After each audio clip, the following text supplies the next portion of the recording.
নবীজির মর্যাদা বেশি, এই জিনিসটা বোঝানো হয়েছে। তো এর দ্বারা যে অন্যান্য নবী বের হয়ে গেছেন তাদের মর্যাদা নেই, এরকম নয়। তো এই আলোচনার সারনির্যাস হলো যে আল্লাহ পাক রব্বুল আলামিন এই 12 মাসের মধ্যে 4টি মাসকে বিশেষ ফজিলতওয়ালা বরকতওয়ালা মাস হিসেবে বানিয়েছেন।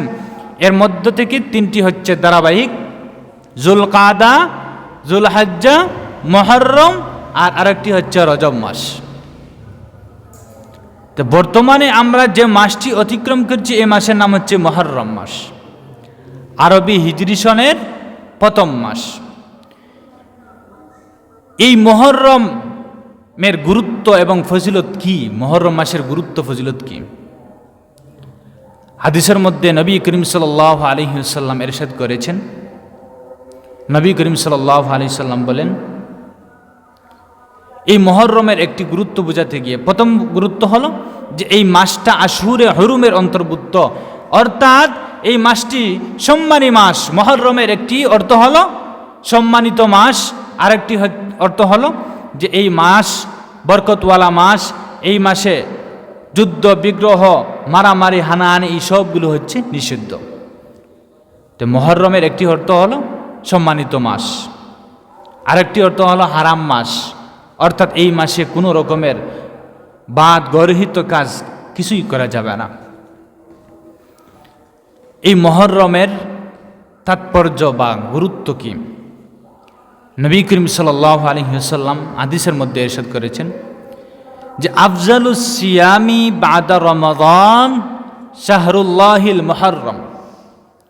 নবী করিম সাল্লাল্লাহু আলাইহি ওয়াসাল্লাম হাদিসের মধ্যে ইরশাদ করেছেন যে আফজালুস সিয়ামি বাদা রমাদান, যে রমজান মাসের পরে সর্বশ্রেষ্ঠ বা উত্তম রোজা হলো মুহররম মাসের রোজা। সুবহানাল্লাহ। নবী করিম সাল্লাল্লাহু আলাইহি ওয়াসাল্লাম কি বলছেন? আফজালুস সিয়ামি বাদা রমাদান শাহরুল্লাহিল মুহররম। আল্লাহর নবী হযরতে মুহাম্মদুর রাসূলুল্লাহ সাল্লাল্লাহু আলাইহি ওয়াসাল্লাম এই মুহররম মাসের গুরুত্ব এবং ফজিলত বর্ণনা করতে গিয়ে বলছেন যে রমজানুল মুবারকের পরে যদি কোনো মানুষ রোজা রাখতে চায় তাহলে সে মুহররমের রোজা রাখুক।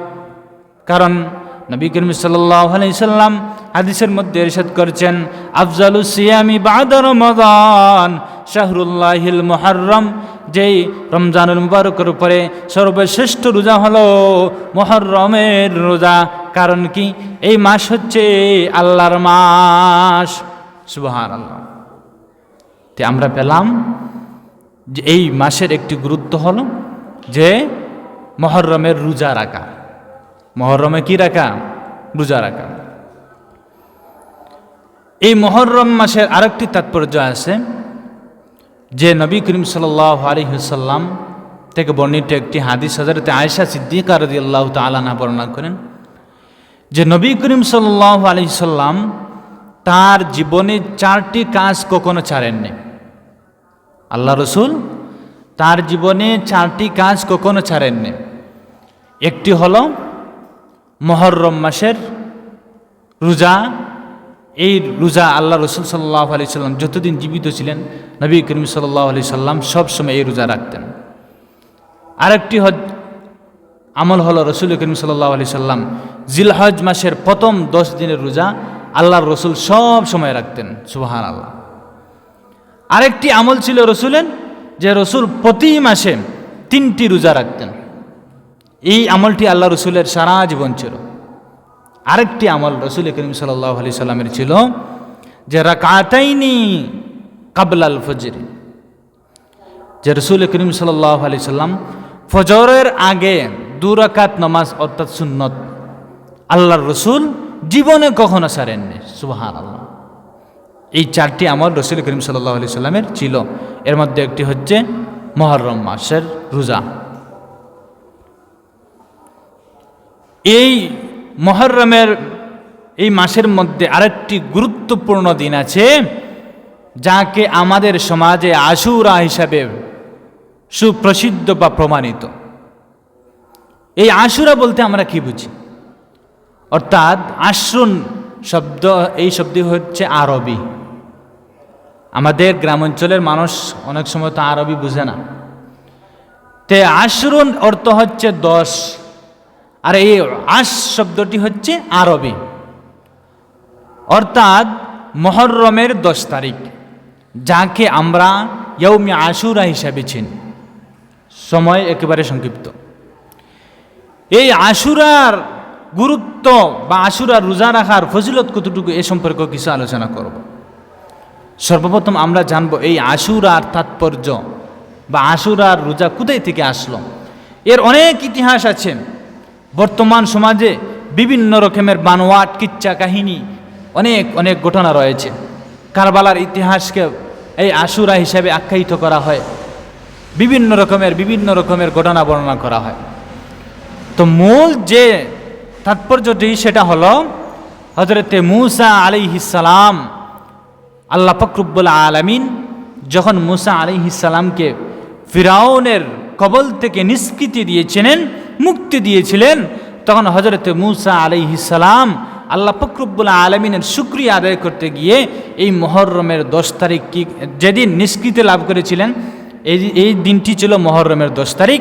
আর ওই দিন হযরত মূসা আলাইহিস সালাম আল্লাহর দরবারে শুকরিয়া আদায়ের জন্য কি করেছিলেন? রোজা রেখেছিলেন। আর এই ইতিহাস থেকে তখন থেকে কি এই আশুরার রোজা এসেছে। আর এই আশুরার রোজা এর আগ থেকেই ছিল, জাহিলি যুগেও ছিল।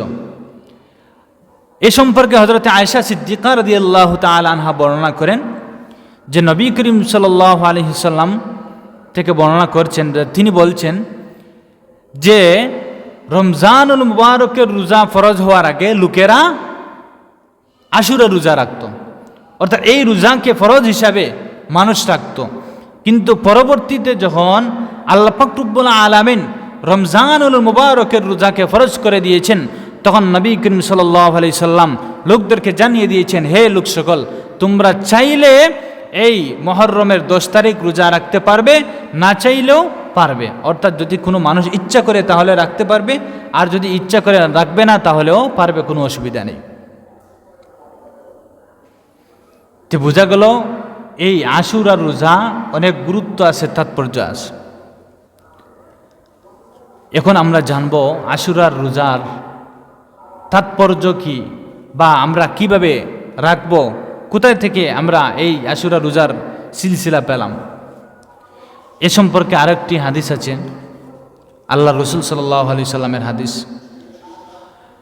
নবী করিম সাল্লাল্লাহু আলাইহি ওয়াসাল্লাম মক্কা থেকে মদিনায় যখন হিজরত করলেন, নবী করিম সাল্লাল্লাহু আলাইহি ওয়াসাল্লাম যখন কাফিরদের নির্যাতনের কারণে অতিষ্ঠ হয়ে আল্লাহ রসুল সাল্লাল্লাহু আলাইহি ওয়াসাল্লাম নিজ জন্মভূমি মক্কা ছেড়ে যখন নবী করিম সাল্লাল্লাহু আলাইহি ওয়াসাল্লাম মদিনায় হিজরত করলেন, মদিনায় হিজরত করার পর সেখানে গিয়ে দেখলেন যে ইহুদিরা মুহররমের 10 তারিখ রোজা রাখে।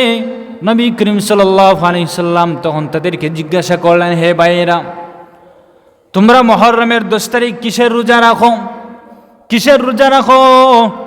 তখন এই সমস্ত অধিবাসী যারা ছিল তারা বলল, হে মুহাম্মদ, আমরা শুকরিয়া আদায়ের জন্য রোজা রাখি। নবী করিম সাল্লাল্লাহু আলাইহি সাল্লাম বলেন, কিসের শুকরিয়া?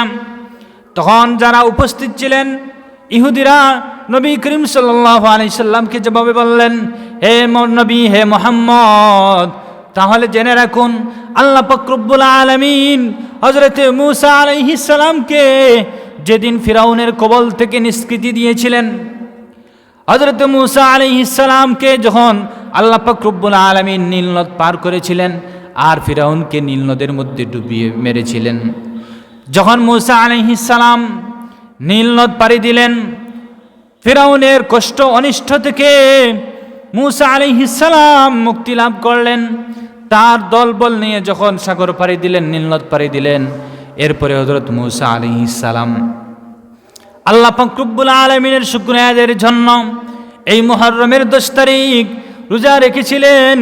এই জন্য আমরাও রোজা রাখছি। তখন নবী করিম সাল্লাল্লাহু আলাইহি ওয়াসাল্লাম এই ইহুদিদের জবাবে বললেন, নাহনু আহাক্কু বিমূসা মিনকুম।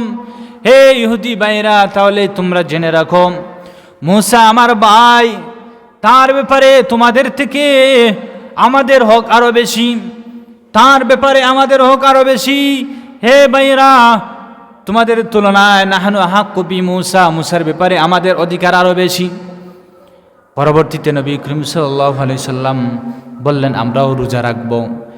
এই থেকেই নবী করিম সাল্লাল্লাহু আলাইহি সাল্লাম কি করেছিলেন? আশুরার রোজা পালন করেছিলেন। নবী করিম সাল্লাল্লাহু আলাইহি সাল্লাম সাহাবায়ে কেরামদেরকেও এই রোজা রাখার জন্য নির্দেশ দিলেন, আল্লাহর রাসূল রাখলেন। তখন সাহাবায়ে কেরাম রাদিয়াল্লাহু তাআলা আনহুম আজমাইন আল্লাহর রাসূলকে পরবর্তীতে জিজ্ঞাসা করলেন, ওগো আল্লাহর রাসূল, ওগো আল্লাহর রাসূল, ইহুদিরা তো রোজা রাখছে, এখন আমরা যদি তাদের সাথে তাল মিলিয়ে রোজা রাখি তাহলে তাদের সাথে তো সাদৃশ্য হয়ে যাচ্ছে। তখন নবী করিম সাল্লাল্লাহু আলাইহি ওয়াসাল্লাম সাহাবায়ে কেরামদেরকে আদেশ করলেন, হে সাহাবায়ে কেরাম, তাহলে আগামী বছর আমরা 2টি রোজা রাখব, মুহররমের 9 তারিখ এবং 10 তারিখ, এই 2টা রোজা রাখব। কিন্তু আল্লাহর ফয়সালা, পরবর্তী বছর হযরত মুহাম্মদুর রাসূলুল্লাহ সাল্লাল্লাহু আলাইহি ওয়াসাল্লাম এই দুনিয়া ছেড়ে চলে গেলেন। এই হলো মুহররমের রোজা, এই হলো আশুরার রোজার গুরুত্ব। এই তখন থেকে কি আল্লাহ রাসূল সাল্লাল্লাহু আলাইহি সাল্লাম যখন সাহাবায়ে কেরামদেরকে নির্দেশ দিলেন, সাহাবায়ে কেরামও কি করলেন? আশুরার রোজা রাখলেন। এই আশুরার রোজার ফজিলত কি, এই সম্পর্কে আল্লাহ রাসূল সাল্লাল্লাহু আলাইহি সাল্লাম হাদিসের মধ্যে ইরশাদ করেছেন, সিয়ামু ইয়াউমি আশুরা আহতাসিবু আলাল্লাহি আন ইউকাফিরাস সানাতাল্লাতী ক্বাবলাহু। নবী করিম সাল্লাল্লাহু আলাইহি সাল্লাম তার হাদিসের মধ্যে বলছেন, সিয়ামু ইয়াউমি আশুরা আহতাসিবু আলাল্লাহি আন ইউকাফিরাস সানাতাল্লাতী ক্বাবলাহু। হে আমার উম্মত, হে আমার উম্মতেরা, তোমরা জেনে রাখো আশুরা রোজার ফজিলত কি তোমরা জানো? সাহাবায়ে কেরাম যখন নবী করিম সাল্লাল্লাহু আলাইহি সাল্লামকে জিজ্ঞাসা করলেন, ওগো আল্লাহর রাসূল, এই রোজার ফজিলত কি, কি ফজিলত, কি গুরুত্ব? তখন নবী করিম সাল্লাল্লাহু আলাইহি সাল্লাম বলেছিলেন, সিয়ামু ইয়াউমি আশুরা, আশুরার রোজার গুরুত্ব ফজিলত কি জানা রেখো। হে সাহাবায়ে কেরাম জেনে নাও, আহতাসিবু আলাল্লাহি, আমি আল্লাহর উপর আশা রাখি, আমি আল্লাহর উপর এই আস্থা রাখি, আশা করা যায় আল্লাহ পাক রব্বুল আলামিন যদি আমার কোনো বান্দা, যদি আমার কোনো উম্মত, আল্লাহ তাআলা রাসূল বলছেন, হে আমার উম্মতেরা তোমরা জেনে রাখো, যদি আমার কোনো উম্মত এই আশুরা রোজা রাখে, আশুরা রোজা রাখে, তাহলে আমি আশাবাদী, আহতাসিবু আলাল্লাহ, আমি আল্লাহর ব্যাপারে এই জিনিসটা আশা করছি, আল্লাহর উপর এই জিনিসটা আমি ভরসা করছি, আইয়ুকাফিরাস সানাতাল্লাতী ক্বাবলাহু, আল্লাহ পাক রব্বুল আলামিন আমার যে উম্মত এই আশুরা রোজা রাখবে, আল্লাহ পাক রব্বুল আলামিন এই রোজার বিনিময়ে তার পূর্ববর্তী 1 বৎসরের গুনাহ মাফ করে দেবেন। সুবহানাল্লাহ। নবী করিম সাল্লাল্লাহু আলাইহি সাল্লাম বলছেন, যদি কোনো আমার উম্মত এই আশুরা রোজা রাখে তাহলে আল্লাহ পাক রব্বুল আলামিন তার পূর্ববর্তী 1 বৎসরের গুনাহ মাফ করে দিবেন।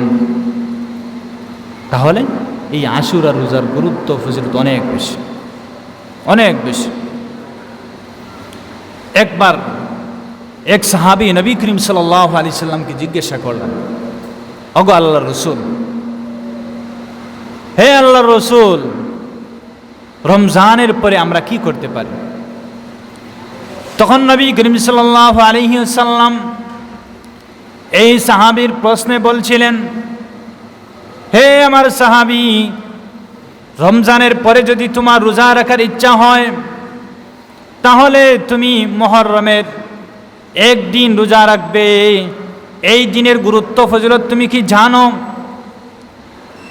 হে আমার সাহাবী, জেনে রাখো, মুহররম মাসের যদি কোনো মানুষ, মুহররমের 1 দিন আছে, ওই দিন যদি কোনো মানুষ রোজা রাখে তাহলে আল্লাহ পাক রব্বুল আলামিন এই রোজার গুরুত্ব কতটুকু জেনে নাও হে সাহাবায়ে কেরাম। পূর্ববর্তীতেও যারা রেখেছেন আল্লাহ পাক রব্বুল আলামিন তাদের এই রোজাকে কবুল করেছেন এবং সাথে সাথে তারা তওবা করেছিলেন, তওবাও গ্রহণ করেছেন। আর ভবিষ্যতেও এর রীতি চালু থাকবে। যদি কোনো মানুষ তওবা করে তাহলে আল্লাহ পাক রব্বুল আলামিন তার তওবাও কবুল করবেন এবং যদি রোজা রাখে আল্লাহ পাক রব্বুল আলামিন তার রোজাকেও কবুল করবেন। মুহাদ্দিসিন ইকরাম এই মুহররমের দিন কোন দিন? অনেক মুহাদ্দিসিন ইকরাম এই দিনটি নির্ধারণ করেছেন মুহররমের 10 তারিখ, যাকে আমরা ইয়াউমে আশুরা হিসাবে চিনি। তাহলে এই আশুরা রোজার গুরুত্ব এবং ফজিলত অনেক বেশি, অনেক বেশি। আমরা কি করব? এই আশুরা রোজা রাখবো। এখন হচ্ছে যে আমরা কয়দিন রোজা রাখবো, এই ব্যাপারে আলোচনা হলো যে নবী করিম সাল্লাল্লাহু আলাইহি সাল্লাম সাহাবায়ে কেরাম আল্লাহ রসুলকে যখন জিজ্ঞাসা করেছেন, হে আল্লাহর রসুল, যে আমরা তো যদি মুহররমের 10 তারিখ রোজা রাখি তাহলে তো ইহুদিদের সাথে সাদৃশ্য হয়ে যাচ্ছে, আমরা কি করব? তখন নবী করিম সাল্লাল্লাহু আলাইহি সাল্লাম সাহাবায়ে কেরামদেরকে বলেছিলেন যে আমরা আগামী বছর 2টি রোজা রাখবো, অর্থাৎ জিলহজ মুহররমের 9 তারিখ আর 10 তারিখ। এজন্য আমরা যাদের তৌফিক আছে, আমরা যারা রাখতে পারবো, আমরা আজকে হচ্ছে 8 তারিখ, আগামীকাল 9 তারিখ, যদি আমরা বাড়িতে মা বোন যারা আছেন, আলহামদুলিল্লাহ এই খুঁটিনাটি আমলের ব্যাপারে আমাদের পুরুষের তুলনায় মা বোনরা বেশি গুরুত্ব দেন, সব এলাকায় দেখেছি। তো বাড়িতে মা বোন যারা আছেন আপনারাও রাখবেন এবং আমাদের মুরব্বিয়ান নজওয়ান মুসলমান যারা আছি আমরাও চেষ্টা করব এই আশুরা রোজা রাখার, কারণ এই রোজার গুরুত্ব এবং ফজিলত অনেক বেশি। আল্লাহ রসুল নিজেই রেখেছেন, আমরাও রাখব। এই আশুরার অনেক গুরুত্ব আছে। হজরতে নূহ আলাইহিস সালাম যেদিন তার কিস্তি নৌকা বানিয়েছিলেন, আর এই নৌকা বানানোর পরে মহাপ্লাবন এসেছিল, এই মহাপ্লাবনে সমস্ত নাফরমান যারা ছিল আল্লাহ সকলকে ধ্বংস করে দিয়েছিলেন, কিন্তু এর বিপরীত নূহ আলাইহিস সালামকে আল্লাহ তার নৌকা সহ তার নৌকার মধ্যে যারা ছিল সকলকে আল্লাহ জীবিত অবস্থায় উদ্ধার করেছিলেন। তখন হযরত নূহ আলাইহিস সালামও এই মুহররমের 10 তারিখ নিষ্কৃতি পেয়েছিলেন, মুক্তি লাভ করেছিলেন। তখন হযরত নূহ আলাইহিস সালামও এই আশুরা রোজা রেখেছিলেন। সুবহানাল্লাহ। এই সমস্ত আলোচনা ইতিহাস থেকে বোঝা গেল যে এই মুহররমের আশুরা রোজা রাখার অনেক গুরুত্ব আছে, ফজিলত আছে। আল্লাহ পাক রব্বুল আলামিন আমাদের যাদেরকে তৌফিক দান করবেন আমরা রাখব। তবে বিশেষ করে যে ঘটনাটি বহুল প্রচলিত সেটি হলো আমাদের নবী যে ঘটনা শোনার পর ইহুদিদের কাছে শুনেছিলেন হযরত মূসা আলাইহিস সালামের কাহিনী, যে তারা রোজা রাখছে মূসা আলাইহিস সালামের অনুসরণ করার জন্য। তখন আল্লাহ রসুল বলেছিলেন যে আমরাও তো তোমাদের থেকে বেশি মূসার ব্যাপারে হক রাখি। এই মূল ইতিহাসটি কি? এই মুহররমের আশুরার অনেক ইতিহাস আছে, তবে গুরুত্বপূর্ণ যে ইতিহাস সেটি হলো হযরত মূসা এবং ফিরাউনের মধ্যে যে ঘটনাটি ঘটেছিল। মূসা আলাইহিস সালাম ফিরাউনকে অনেকভাবে দাওয়াত দিয়েছিলেন, কিন্তু ফিরাউন কিছুতেই মূসা আলাইহিস সালামের দাওয়াতকে গ্রহণ করল না। বনি ইসরাইল